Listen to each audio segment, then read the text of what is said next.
the desire of the middle class taxpayer to get a bit of a relief. Do you think that this is that relief?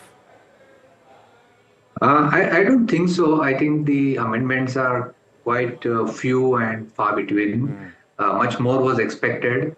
For example, the slabs which are tinkered in the new regime is very, very less. I mean, the saving of 17,500 rupees is actually very less as compared to what was desired or what was expected. The slabs are changed by 1 lakh rupee at every level without changing the rates of taxes. So I think the relief is quite marginal to my mind.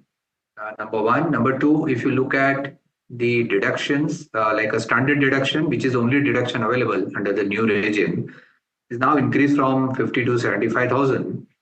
It's a welcome change. It's a welcome increase. However, to my mind, not sufficient, considering that 50,000 was set up maybe a decade back, years back. So I think the expectation was at least trans deduction to increase to 1 lakh rupee. And similarly, as Samir mentioned, the taxpayers, the individual taxpayer will still compare the deductions which are available under old regimes, such as HRA or interest on borrowings for the house property. And if those deductions are substantial, clearly they will continue to opt for the old regime.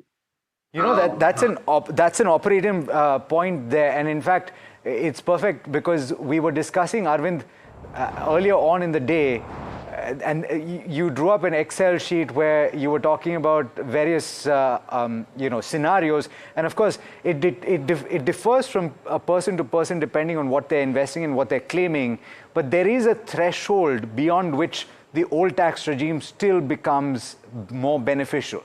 Could you spell that out for us? Yes. So before the slabs were increased today, if you look at assessment year 24-25 new regime tax rates, some brief calculations mention that as long as the total deduction that an assessee is claiming is in the range of say 3 to 3.5 lakh of rupees, or anything up to 3.5 lakh of rupees, the new regime favors better.